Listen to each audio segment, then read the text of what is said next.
Sveikučiai! Šiandien mano kamade paprastas jūrinis ešerys parūkytas alksnio dūmais. Labai paprastas, bet tikrai neprastas. Jūrinis ešerys yra savaime skani žuvis, todėl marinavimas yra visada labai paprastas. Aš naudoju tik tai druską. Tai pradžiai tiesiog nuplaunu po šaltu vandeniu ir pasiruošiu druskos tirpalą. Santykis yra druskos ir vandens maždaug 1:5, tai kadangi čia yra pusė litro vandens, tai yra 100 gramų druskos. O pačio tirpalo reikia tiek, kad pilnai apsemtų žuvį ir tai priklauso nuo indo formos ir nuo to, kiek to žuvies marinuojat.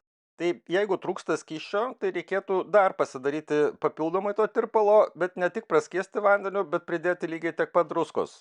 Paprastai kitokią žuvį aš marinuoju sausai, tai yra tiesiog ją, ar sūdau galima sakyti, tiesiog ją įpjaunu su peiliu, odą ir pabarstau gausiai prieskoniais. Šiuo atveju, kadangi tai yra jūrinis ešerys, tai ta oda labai yra stora, žvynai yra kieti, tai tiesiog neverta vargti. Ir geriausias variantas, bent jau man, tai yra šlapias marinavimas. Tai padedu tiesiog iš šaldytuvo kokiom 6 valandoms arba ilgiau. Užkuriu kepsninę ir leidžiu jai truputį įsidegti, tai kad anglis tiesiog įsidegtų ir po to pradėsiu iš karto rūkinti.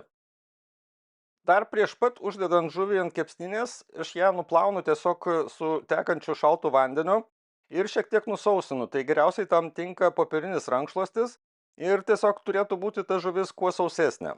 Taip geriau prilips dūmas. O kai jau viskas paruošta ir anglis įsidegė, ruošiu kepsninę rūkinimui. Tai naudosiu alksnio medieną, man žuviai alksnio mediena bene labiausiai tinka, bet galima naudoti ir kitokią medieną.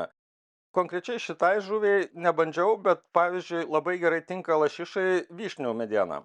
Kadangi rūkinimas turi būti gana žemoj temperatūroje, tai dedu deflektorių, dar dedu nulašėjimo indą, kad išsiskiriančios sultys tiesiog nelašėtų ir nesviltų, ir dedu žuvį. Laukti, kol pilnai kepsniniai įkais, nėra reikalo, nebent naudojat kažkokias anglis, kurios turi nemalonų kvapą. Aš naudoju antrą kartą tas anglis, dėl to jos tikrai neišskiria savo kvapo jokio ir rūkinimą galima pradėti nuo dar šaltos kepsninės. Ir dūmo būtent tokiai žuviai gailėti tikrai nereikia. Šylant kepsniniai žuvis rūkinasi, pradžiai toks labiau šaltas rūkimas, po to jisai pavirsta karštų rūkimu, o eigoj pamatuoju vis temperatūrą vidinę. Jinai turėtų pasiekti finale apie 60 laipsnių ir tokiu atveju žuvis bus pilnai išrūkinta. O kepsninės temperatūrai kylant pamažu pridarau angas, nes kepsninės temperatūra neturėtų būti didesnė negu koks 120 laipsnių, 130 laipsnių Celsijaus. Berūkinant medienos pagaliukų uždedu kelis kartus, nes vieno to uždėjimo užtenka kokiai 20-30 minučių priklausomai nuo to, kaip karštai dega kepsninė ir kokio dydžio tos kaladėlės. Tikrai nereikėtų daug medienos pridėti, nes tada bus per daug intensyvus tas skonis, geriau uždėti kelis kartus. Aš uždedu net 3 kartus. Dar rūkinant tokią žuvį būtų gerai ją apversti, tiesiog laiks nuo laiko, tai kelis kartus apverčiu, kad iš visų pusių tie dūmai pasiektų. Ir toliau rūkinu, prižiūrėdamas, kad kepsninės temperatūra nekiltų per daug. Visas rūkinimo procesas užtrunka maždaug apie valandą, gal šiek tiek ilgiau. Kodėl sakau, kad negailėkit dūmo tokiai žuviai, tai dėl to, kad jinai yra su oda, ta oda yra labai stora ir yra stori žvynai dar papildomai. Tai dūmų reikia pakankamai daug, kad tiesiog tas skonis šiek tiek bent jau įsigertų, jisai tikrai viduje nebus intensyvus. Kai žuvies vidinė temperatūra pasiekia apie 60 laipsnių, tas akivaizdžiai matosi, netgi pradeda išsiskirti ir sultis, tai yra pats laikas žuvį nuimti. Jeigu ten bus porą laipsnių daugiau, nieko baisaus, bet perdžiovinti tikrai nereikia, nes žuvis, kuri yra teisingai iškepta, teisingai išrūkinta, yra daug skanesnė. Baigus rūkinti, rekomenduočiau tokią žuvį tiesiog palikti pastovėti, nereikia jos uždengti jokią nei foliją, nei plėvelę. Tiesiog reikia palaukti, kol jinai pravės.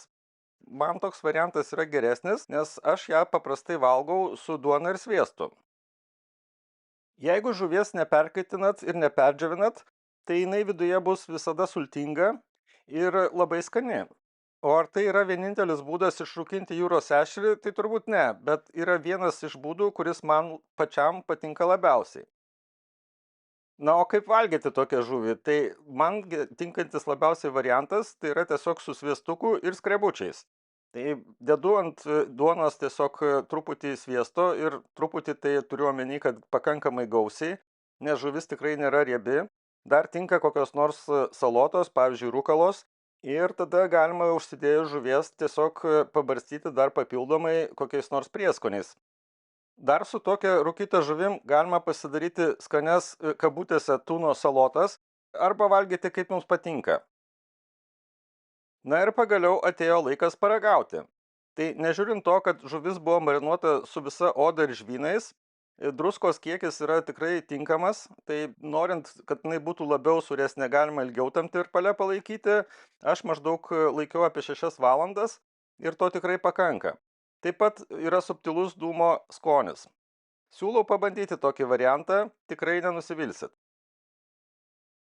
Skanaus ir iki kito karto.